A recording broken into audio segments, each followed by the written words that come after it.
Jesus Christ reveals through Jakob Lorber. Scene 9. Bishop Martin. Begin of writing on November 27, 1848. This 9th death scene is the opening chapter of the work Bishop Martin, English title Sunsets into Sunrises, which describes the guidance of a bishop from his transition into the world beyond until his heavenly perfection. A bishop who had always been very conspicuous for his dignity as well as his dogmas fell ill for the last time. He who even still as an assistant priest had been wont to paint the joys of heaven in the oddest colors and to describe the delights and bliss in the realm of the angels with great enthusiasm, not forgetting to mention hell and purgatory, did not yet desire even as an old man of almost 80 to take possession of his much praised heaven. He would have preferred another 1,000 years on this earth to a future heaven with all its delights and bliss.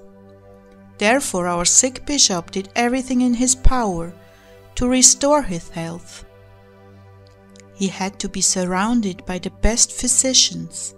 Powerful masses had to be celebrated in all the churches of his diocese. All the sheep of his flock were asked to pray for his life. In his sick room, an altar had been erected at which Mass had to be celebrated 3 times every morning to help restore his health, whereas in the afternoon 3 of the most pious monks had to keep praying the breviary in front of the consecrated host. He himself kept uttering, "O Lord, have mercy upon me. Holy Mary, beloved Mother, help me. Have mercy upon my dignity and grace as Prince Bishop for your Son's glory. O do not forsake your most faithful servant, your helper in need, your sole support of the afflicted." But all this did not help. Our man fell into a coma from which he did not awaken again in this world. You know of the highly important ceremonial for a deceased bishop, and we need not waste any time with its description. Instead, let us look around in the spirit world to see what our man will be doing there. Look, here we are, and there our man can be seen still lying on his bed. While the heart is still warm, the angel does not sever the soul from the body. This warmth constitutes the nerve spirit, which has to be wholly absorbed by the soul before complete severance can be undertaken. At last, this man's soul has completely absorbed the nerve spirit, and the angel is severing it from his body with the words, "Epheta, arise thou soul, but thou dost revert to thy decomposition through the kingdom of vermin and decay. Amen." Already you see our bishop rising in his full bishop's robes, just as during his lifetime, and he opens his eyes. He looks around in astonishment, not seeing anybody, not even the angel who awakened him. The surroundings are visible only in a fading light, as of late dusk, and the ground seems to be covered with dry alpine moss. Our man is not a little astonished at this unusual situation, and says to himself, "What is this? Where am I? Am I still alive, or have I died? I must have been seriously ill, and it is quite possible that I am already among the deceased. Oh, for God's sake, this must be so. O Holy Mary, Saint Joseph, Saint Anne, you, my 3 most powerful helpers, come and help me into the kingdom of heaven." He waits for a while, looking around carefully to see from which direction the 3 will be coming, but they do not come.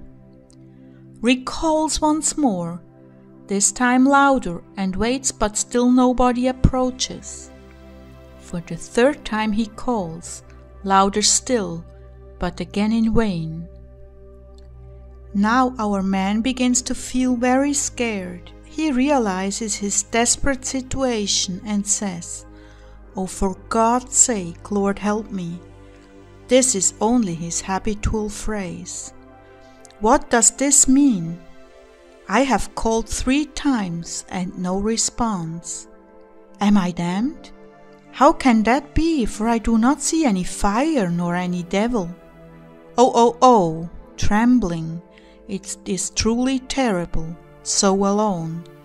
Oh God, if one of these devils turned up now, while I am without a consecrated font or crucifix, what will I do?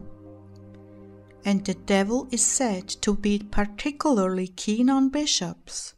Oh, what a desperate situation! I believe the howling and gnashing of teeth is already upon me. I will discard my bishop's robe, so the devil will not recognize me, but maybe that would give him even more power over me. Oh, what a terrible thing death is! If at least I were quite dead, then I would not be afraid, but this being alive after death is so terrible. I wonder what would happen if I walked on. No, I'd rather stay here. What consequences a step in the dark might have, only God knows. Therefore I would rather remain here until doomsday, in the name of God and the Blessed Virgin. Read more in the book.